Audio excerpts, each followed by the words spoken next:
तो हुआ कुछ ऐसा कि जेईई मेन 2018 में आपसे एक एसएचएम पे सवाल पूछा गया, जिस सवाल ने बहुत सारे बच्चों के साथ साथ टीचर्स को भी परेशान किया, डिस्टर्ब किया, क्योंकि ऐसे सवाल आप एग्जामिनेशन में एक्सपेक्ट नहीं करते हैं। सवाल के पीछे का जो कॉन्सेप्ट था उसे हम कहते हैं लिस्टजस फिगर्स। तो अगर ये कॉन्सेप्ट आपको 2018 में पूछा जा सकता है तो जेईई एस्पिरेंट्स ये आपको आगे भी पूछा जा सकता है। तो इसीलिए ये वीडियो आपके लिए बनाया जा रहा है। हर जेईई एस्पिरेंट को इसको देखना अनिवार्य है, कंपलसरी है। तो चलिए हम लोग आगे बढ़ते हैं और समझते हैं कि इसमें होने क्या वाला है। आप लोग सिंपल हार्मोनिक मोशन के एंड में जो सुपरपोजिशन के कॉन्सेप्ट को पढ़ते हो, वहां पे क्या होता है, आपको दो एसएचएम के इक्वेशन दिए जाते हैं और वो दोनों एसएचएम आपको सेम एक्सिस में होता है। ये भी आपका एक्स एक्सिस में है और ये भी आपका एक्स एक्सिस में है। इन दोनों एसएचएम के कॉम्बिनेशन से आपको एक रिजल्टेंट एसएचएम मिलता है और वो भी एक्स एक्सिस में ही होता है। तो पार्टिकल आपका एक स्ट्रेट लाइन में आगे पीछे ऑसिलेट कर रहा होता है। लेकिन अगर आपका ये दोनों एसएचएम म्यूचुअली परपेंडिकुलर हो, यानी कि एक आपका एक्स एक्सिस पे ऑसिलेट कर रहा है और एक आपका वाई एक्सिस पे, तो इन दोनों के कॉम्बिनेशन से जो आपको पार्टिकल का मोशन होगा वो पाथ एक अलग ही शेप का हो सकता है। वो आपको एलिप्टिकल पाथ हो सकता है, सर्कुलर पाथ हो सकता है, स्ट्रेट लाइन हो सकता है, पैराबोला हो सकता है। ठीक है, तो हमें जानना है कि कब कौन सा शेप होने वाला है, राइट? अच्छा, अब आगे बढ़ने से पहले ये वाला जो आपने सुपरपोजिशन पढ़ा था, एक बारी इसको भी बहुत कम समय में रिवाइज कर लेते हैं। तो आपके पास ये दो इक्वेशन होता है और इनके कॉम्बिनेशन से जो आपको रिजल्टेंट एसएचएम मिलता है उसका इक्वेशन होता है a net sine omega t plus five prime. अच्छा, अब ये जो आपका ए नेट होता है वो कैसे निकलता है, तो वो आपको निकलता है वेक्टर रिजल्टेंट वाले मेथड से। ये आपके पास एम्पलीट्यूड A1 है, ये एम्पलीट्यूड A2 है, तो आप इसे इस तरीके से बना लेते हैं और इन दो वेक्टर्स के बीच का जो एंगल होगा that is basically the phase difference between these two SHM, यानी कि omega t plus five minus omega T, जो कि सिर्फ फाइव बचने वाला है। तो यहां पे आपने फाइव एंगल ले लिया, तो अब A1 A2 का रिजल्टेंट क्या होगा, under root A1 square plus A2 square plus 2A1 A2 cos five, right? और जो आपका ये फाइव प्राइम होगा that is the angle between A1 and A net, right? तो ये फाइव प्राइम भी हम जानते हैं, वेक्टर्स में हमने ये फॉर्मूला भी सीखा हुआ है, तो ये आपका हो जाएगा फाइव प्राइम। ठीक है, तो इस तरीके से हम लोग रिजल्टेंट एसएचएम का इक्वेशन लिख सकते थे। लेकिन अब आपके जीवन में क्या होने वाला है, अब आपके लाइफ में ये एक एसएचएम है जो कि एक्स एक्सिस में है और ये दूसरा सिंपल हार्मोनिक मोशन है जो कि वाई एक्सिस में है। ठीक है, गिवन द कंडीशन दोनों एसएचएम में एंगुलर फ्रीक्वेंसी सेम है, यहां पे भी ओमेगा है और यहां पे भी ओमेगा है। अब हमें जानना है कि इन दोनों के कॉम्बिनेशन से पार्टिकल का जो पाथ होगा उस पाथ का इक्वेशन क्या है। तो हमें बेसिकली एक्स और वाई में रिलेशन चाहिए। आपको यहाँ पे टाइम को एलिमिनेट करना होगा, तो वो आपका एक मैथमेटिकल प्रोसेस हो गया है। तो क्विकली हम लोग उस मैथमेटिकल प्रोसेस को भी देख लेते हैं, right? So eliminate t to get relation between x and y. तो आपका जो ये सबसे पहला इक्वेशन है x is equal to A1 sine omega t, आप इसको थोड़ा सा रीअरेंज कर सकते थे। आप यहाँ पे साइन ओमेगा टी को एक्स बाई A1 लिख सकते थे। अब एक बार आपके पास साइन थीटा आ गया तो क्या आपके पास कॉस थीटा नहीं आ जाएगा? Cos theta is equal to under root of 1 minus sine square theta. तो साइन स्क्वायर थीटा की जगह हम लोग यहाँ पे एक्स बाई A1 का होल स्क्वायर लिख देंगे। तो अब आपके पास कॉस थीटा और साइन थीटा दोनों है। क्लियर है? अब उठाइए इस दूसरे इक्वेशन को जहां पे y is equal to A2 sine omega t plus five है, इसको खोल दीजिए। साइन A प्लस बी का फॉर्मूला यहाँ पे हम लोग चलिए लगा देते हैं। तो sine A cos b plus cos A sine b. Clear है? अब हमारे पास यहाँ पे साइन ओमेगा टी भी है और कॉस ओमेगा टी भी है। इन दोनों के वैल्यूज को इस वाले इक्वेशन में डाल दीजिए।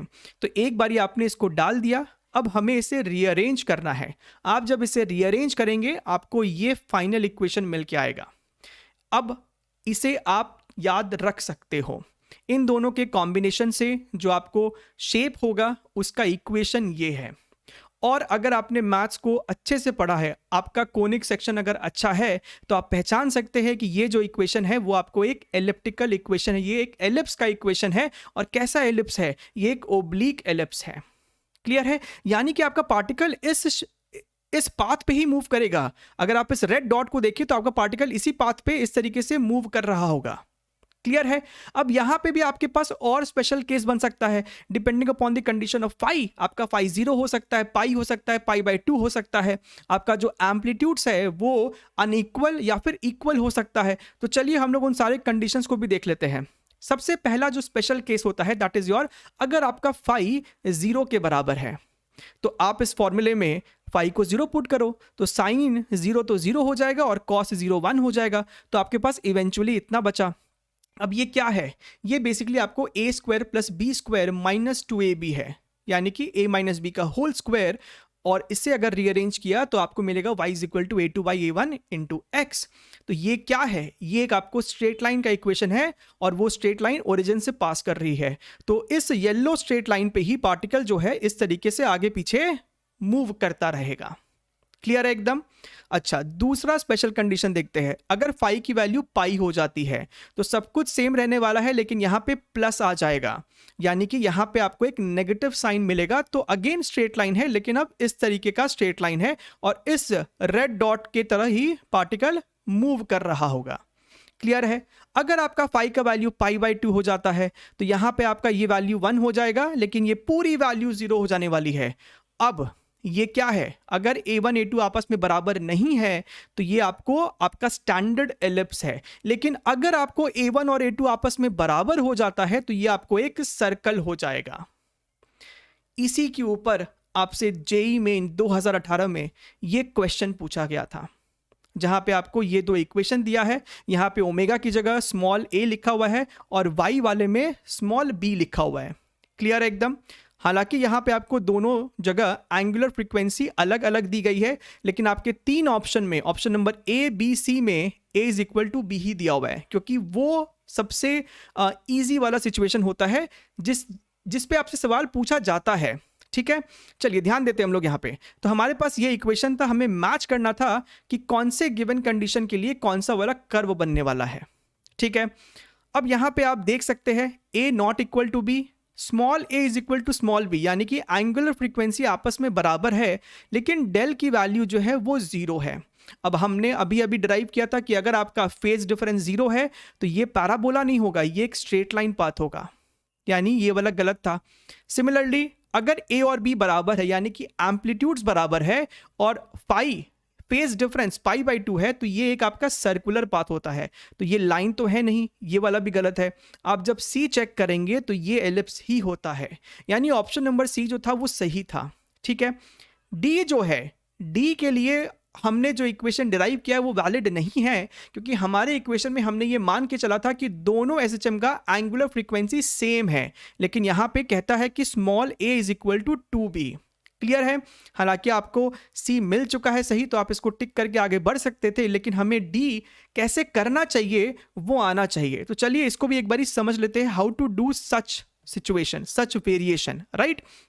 अच्छा, तो यहां पे आप क्या करेंगे, सबसे पहले आप x वाली इक्वेशन लिखो, x is equal to a sine, लेकिन यहां पे स्मॉल a मत लिखना, a की जगह हमें 2b से रिप्लेस करना है, तो 2bt प्लस और डेल्टा की जगह आ जाएगा पाई बाई 2।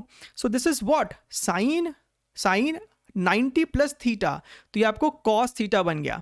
अब एक बारी आपके पास कॉस 2bt है, तो यहां पे हम लोग cos 2 theta is equal to 1 minus 2 sine square theta का फॉर्मूला लगाएंगे। तो साइन स्क्वायर थीटा को आप लिख सकते हो 1 माइनस कॉस 2 थीटा बाई 2। ठीक है, इसका हम लोग यूज करेंगे अभी आगे चल के।